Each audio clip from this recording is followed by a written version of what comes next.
एक व्यवहारिक सांसारिक जीवन में आध्यात्मिकता क्या है और आध्यात्मिक तल की यात्रा करने के दौरान हमारे जीवन में सामाजिक व्यवहारिक सांसारिक जगत में और भीतर के तल पर क्या क्या रूपांतरण घटित होते हैं और क्या क्या प्रगति होती है और हमारे वाणी विचार शब्द कार्यशैली और जीवन शैली में क्या रूपांतरण घटित होता है, इस विषय पर अनुभव के तल पर हम सार्थक चिंतन करते हैं।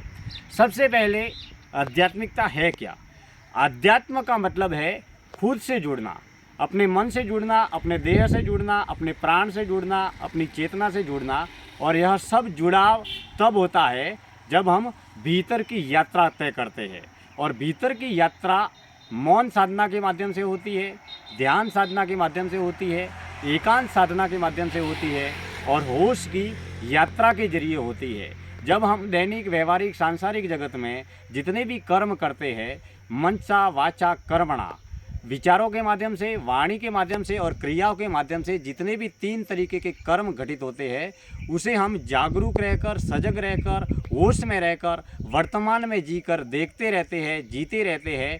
तब यह तमाम तरीके का कर्म, जीवन और संसार एक नाटक की तरह, एक अभिनय की तरह प्रतीत होने लगता है। जितना हम भीतर की यात्रा मौन के माध्यम से, ध्यान के माध्यम से, होश और साक्षी भाव के जरिए भीतर की गहराई में डूबते चले जाते हैं, वैसे वैसे हमारे जन्म से लेकर आज तक अब तक मन के द्वारा बने बनाए भ्रम, भ्रांति, मोह और अहंकार टूटते चले जाते हैं, बिखरते चले जाते हैं और जीवन के प्राकृतिक वास्तविक सत्य के रहस्य और उसके अनुभव को लेकर हम आत्मसात होने लगते हैं, उस अनुभव को जानने और पहचानने और समझने लगते हैं।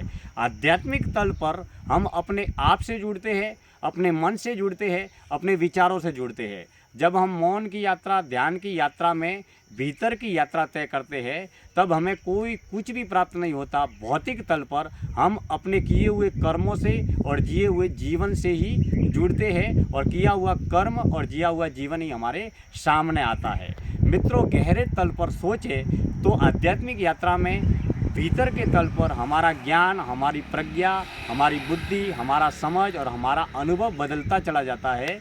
लेकिन बाहरी बाजारू भौतिक तल पर हमें कोई भी कुछ भी प्राप्त नहीं होता है, क्योंकि मौन की यात्रा, ध्यान की यात्रा, यह सब अकर्ता होने की यात्रा है, साक्षी भाव में रहने और जीने की यात्रा है। जब मौन रहते हैं, ध्यान करते हैं, एकांत में जीते हैं, जब हम साक्षी बनते हैं या होश में रहते हैं, जीते हैं, तब हम अकर्ता बनते हैं।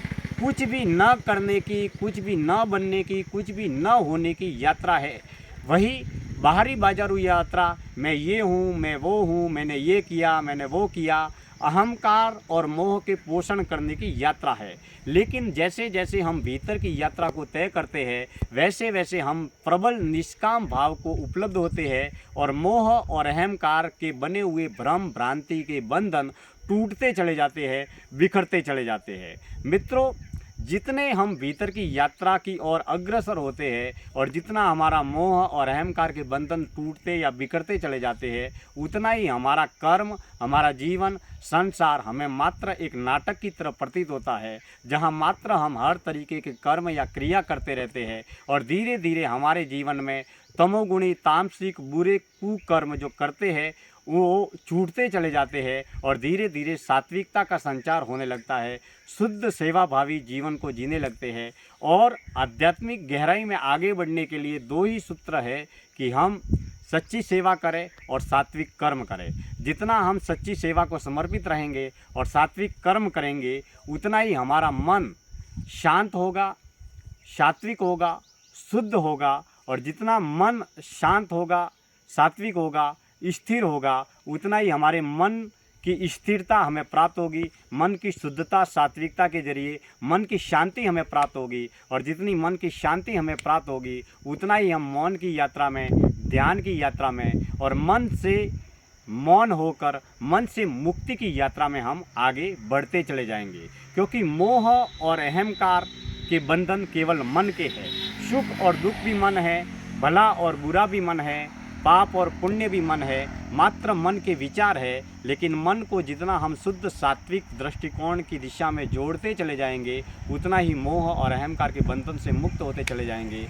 क्योंकि मित्रों, मौत एक ऐसी अवस्था है जब हमें देह और दुनिया का हमेशा के लिए पूर्ण संपूर्ण रूप से त्याग करना है। जितना हम सच्ची सेवा को समर्पित रहेंगे, उतना ही जीवन में हम त्याग की महान प्रबल भावना की ओर अग्रसर होंगे और हमारे भीतर कुछ न कुछ छोड़ने की, कुछ न कुछ त्याग करने की भावना प्रबल होगी। क्योंकि जीवन के अंत में हमें सब कुछ छोड़ना है।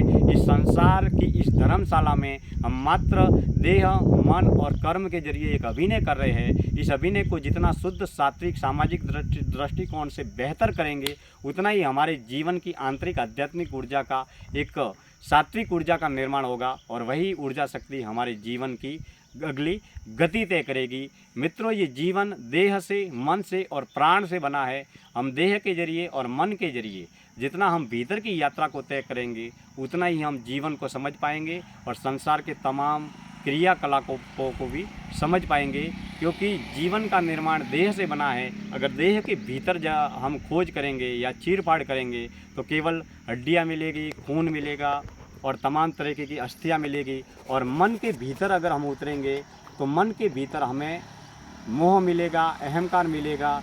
काम, क्रोध, लोभ, मोह, अहंकार, ये तमाम तरीके के पंच विकार है, वह अलग अलग विचारों के जरिए हमारे बीच में आते रहते हैं। लेकिन दैनिक व्यवहारिक जीवन में जितने हम भीतर की यात्रा या आध्यात्मिकता की यात्रा को तय करेंगे, उतना ही धीरे धीरे हम प्रबल निष्काम भाव को उपलब्ध होंगे, जिसमें हम केवल कर्म करेंगे। कर्म के बदले हमें न सुख होगा न दुख होगा। फल के प्रति किसी भी प्रकार की मोह, आसक्ति, अहंकार या उसका लोभ, लालच या स्वार्थ नहीं होगा। केवल हम कर्म करेंगे। यही दैनिक व्यवहारिक सांसारिक जीवन में आध्यात्मिकता की यात्रा हमें एक जीवन के प्रति नया दृष्टिकोण और नई समझ पैदा करती है। मित्रों, आज की जीवन दर्शन यात्रा में इतनी ही बातें। मैं दिनेश्वर माली आप सभी का तहे दिल से हार्दिक आभार व्यक्त करता हूँ। आप हमारे YouTube चैनल दिनेश्वर माली ऑफिशियल से जुड़े हैं और जुड़े रहे। धन्यवाद।